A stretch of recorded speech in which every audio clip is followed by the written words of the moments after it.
Hello बच्चों, सभी को नमस्कार। आज का हमारा लेक्चर नीट एग्जाम में जो प्रॉब्लम आई है उनको सॉल्व करना रहेगा। जैसा कि बोर्ड पर लिखा हुआ है, दो प्रॉब्लम है जो 1988 और 2012 में नीट एग्जाम में आई हुई हैं। तो देखते हैं क्या इनका सॉल्यूशन होने वाला है। तो स्टार्ट करते हैं आज का लेक्चर।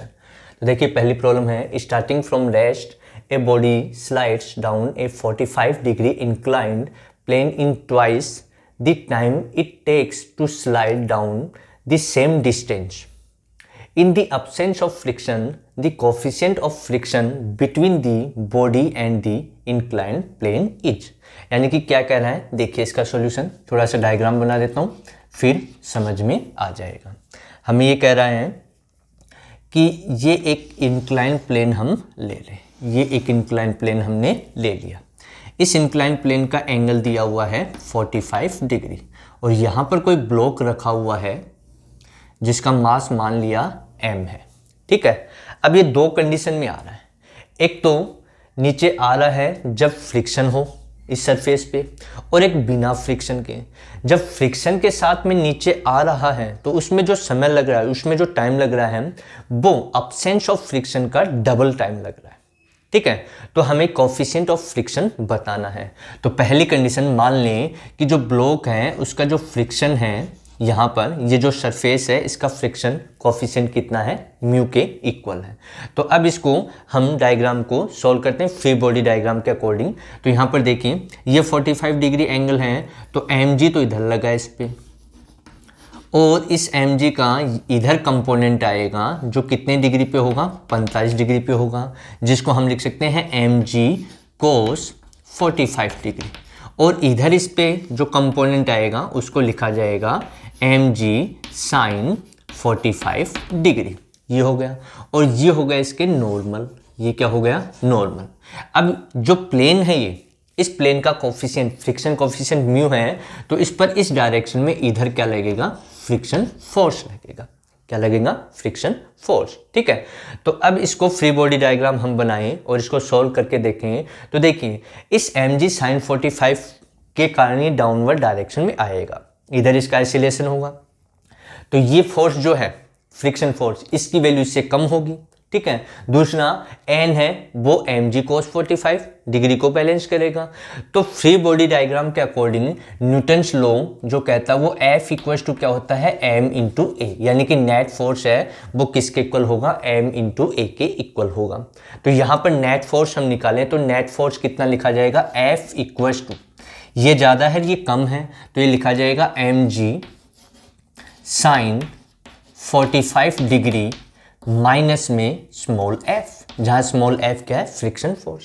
अब देखिए कैपिटल F कितना है, ma के इक्वल, और फ्रिक्शन फोर्स क्या होता है, फ्रिक्शन फोर्स होता है F equal to mu into में n, म्यू इंटू में n।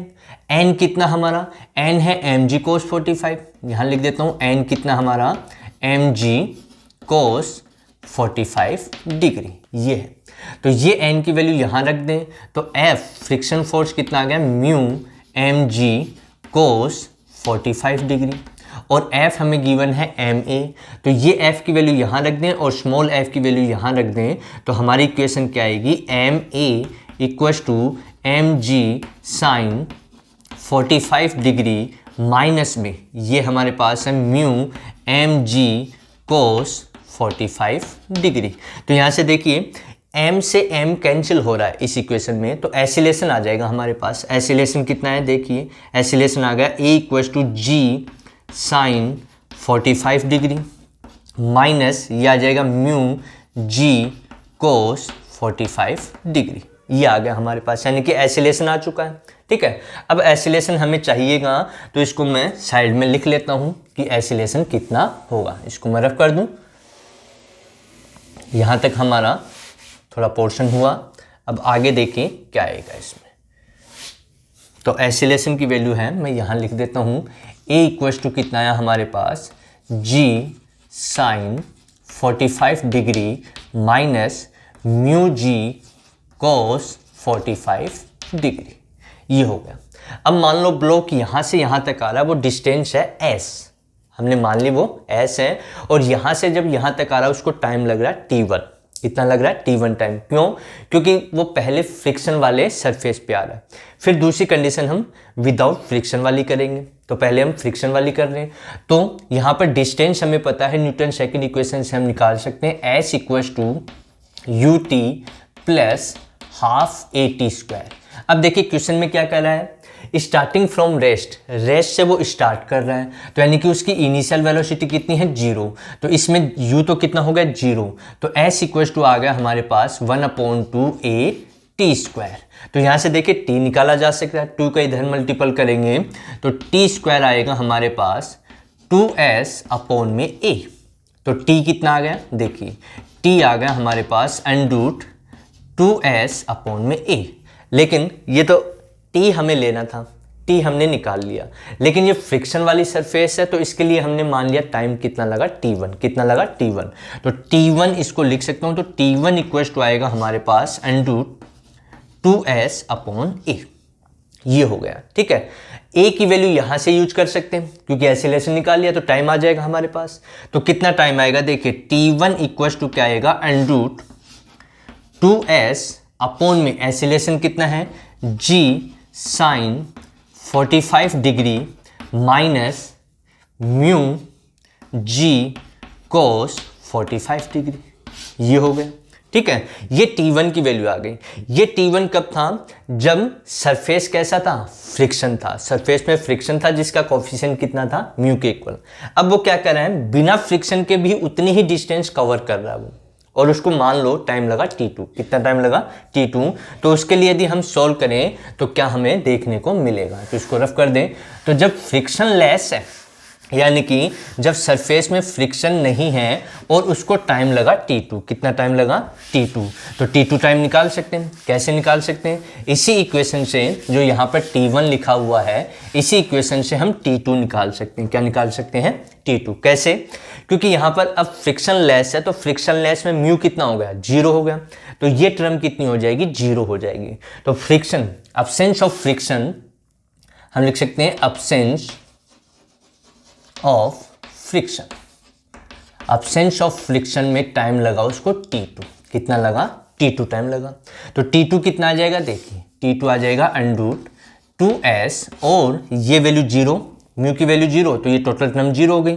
तो क्या आ गया, g साइन 45 डिग्री, ये आ गया हमारे पास। तो T1 आ गया, T2 आ गया हमारे पास। अब अकॉर्डिंग टू क्वेश्चन वो क्या कह रहा है, जब वो बिना फ्रिक्शन के आ रहा है तो उसको टाइम लग रहा है T2, और जब वो फ्रिक्शन वाली सरफेस पे आ रहा है जब उसको टाइम लगा T1।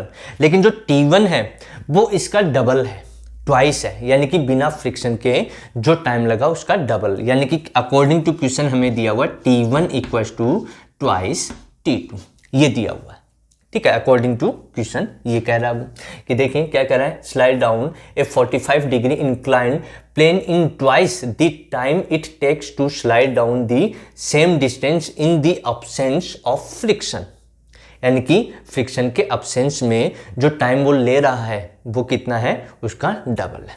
तो अब आगे इसको सोल्व करें तो इसको लिखा जा सकता है T1 स्क्वायर इक्वल्स टू, यानी कि स्क्वायर कर दे दोनों तरफ, तो आ जाएगा 4T2 स्क्वायर। स्क्वायर क्यों किया, क्योंकि यहाँ से T2 अंडरूट हट जाएगा, यहाँ से लिखेंगे, यहाँ से भी अंडरूट हट जाएगा। अब दोनों वैल्यू इक्वल कर दें और सॉल्व इसको कर लें और हमारा रिजल्ट आ जाएगा। तो देखिए क्या रिजल्ट आएगा, अब इसको रफ कर दें, इसका काम हो गया। तो यहाँ पर इस इक्वेशन में हमें क्या करना है, T1 square equals to 4T2 square. तो मैं इधर लिख देता हूँ, ये T1 स्क्वायर करेंगे तो आएगा हमारे पास 2s, यानी कि अंडरूट हट जाएगा, अपॉन में g sine 45 degree minus mu g cos है ना, कोस 45 डिग्री इक्वल्स टू कितना है, 4T2 स्क्वायर। तो 4 इंटू में T2 का स्क्वायर करेंगे तो ये भी आ जाएगा 2s अपॉन में g साइन 45 डिग्री, ये आ जाएगा, क्योंकि स्क्वायर कर दिया तो अंडरूट हट चुका है। अब इस इक्वेशन को हमें सोल्व करना है और सोल्व करने से हमारा रिजल्ट आ जाएगा। तो क्या रिजल्ट आएगा, इधर देखिए, अब करते हैं इसको। तो बिल्कुल सिंपल सी प्रॉब्लम है और नीट में ज़्यादा हार्ड प्रॉब्लम नहीं आती, कंसेप्ट यदि हमें पता है तो हम आसानी से उसको सॉल्व कर सकते हैं। तो देखिए यहाँ से 2s से ये 2s कैंसिल हो गया, ठीक है। तो क्या बचा हमारे पास 1/g sine 45 degree minus mu g cos 45 degree equals to ये है 4 अपॉन में क्या आ गया g साइन 45 डिग्री, ये आ गया। अब क्रॉस मल्टीपल कर लें, तो क्रॉस मल्टीपल करेंगे तो ये आएगा g sine 45 degree equals to ये इससे मल्टीपल होगा तो 4g sine 45 degree minus 4 mu g cos 45 degree, ये आ गया। अब देखिए g भी सब में कैंसिल हो रहा है और इसको इधर ले आए, क्योंकि साइन की टर्म है, इसको इधर ले आएंगे तो आ जाएगा हमारे पास क्या आ जाएगा, ये आएगा g sine 45 degree minus 4g sine 45 degree equals to minus 4 mu g cos 45 degree. अब देखिए ये प्लस का है, ये माइनस का है, तो कितने बच गए, -3 बच गए यहाँ से। तो -3g sine 45 degree equals to -4 mu g cos 45 degree, ठीक है। माइनस से माइनस कैंसिल हो गया, हमें म्यू निकालना है तो म्यू कितना आ गया, देखिए म्यू इक्वल्स टू आ गया -3g साइन 45 डिग्री अपॉन में -4 g और कोस 45 डिग्री, g कोस 45 डिग्री का ये डिवाइड हो गया। तो माइनस से माइनस गया, g से g कैंसिल हो गया, साइन अपॉन कोस क्या लिख सकते हैं हम, टेन थीटा, ठीक है। और थीटा कितना 45 डिग्री, तो म्यू इक्वल्स टू कितना आया हमारे पास, म्यू इक्वल्स टू आ गया 3/4 10 सॉरी 45 डिग्री, और 10 45 डिग्री हमें पता है कितना होता है 1 के इक्वल। तो म्यू इक्वल्स टू आ गया हमारे पास 3/4, यानी कि ये आया 0.75। तो जो हमें प्लेन दिया हुआ है उसका फ्रिक्शन ऑफ कॉफिशिएंट कितना आया 0.75 या 3/4 के इक्वल, ये इसमें हमसे पूछा गया था। अब देखिए सेकंड प्रॉब्लम क्या है, बिल्कुल सिंपल प्रॉब्लम है, इसमें तो हमें फॉर्मूला ही यूज करना है, और याद है तब तो बहुत बढ़िया है, नहीं है तो यहाँ मैं बता देता हूँ, ठीक है। तो सेकंड क्वेश्चन क्या है उसका सॉल्यूशन देखते हैं। तो सेकंड क्वेश्चन हमें गिवन है, क्या गिवन है, a car of mass 1000 kg negotiates a banked curve of radius 90 meter on a frictionless road. If the banking angle is 45 degree, then the speed of the car is। तो इसमें formula होता है, हमें मास दिया हुआ है m equals to 1000 kilogram, और जो रोड है उसकी रेडियस दी हुई है 90 मीटर, कर्व रोड है, और एंगल दिया हुआ है 45 डिग्री, ठीक है। हमसे पूछा गया फ्रिक्शनलेस है, कैसी है फ्रिक्शनलेस, तो म्यू इक्वल्स टू कितना है 0। तो वी मैक्स निकालने का एक फॉर्मूला है, क्या है, √RG tan थीटा, क्या है RG tan थीटा। तो R हमें गिवन है, G हमें पता ही होता है, tan थीटा, यानी कि मास की हमें आवश्यकता यहाँ पर नहीं है। ये फॉर्मूला होता है कब, जब क्या हो फ्रिक्शनलेस हो, यानी कि म्यू कितना हो 0।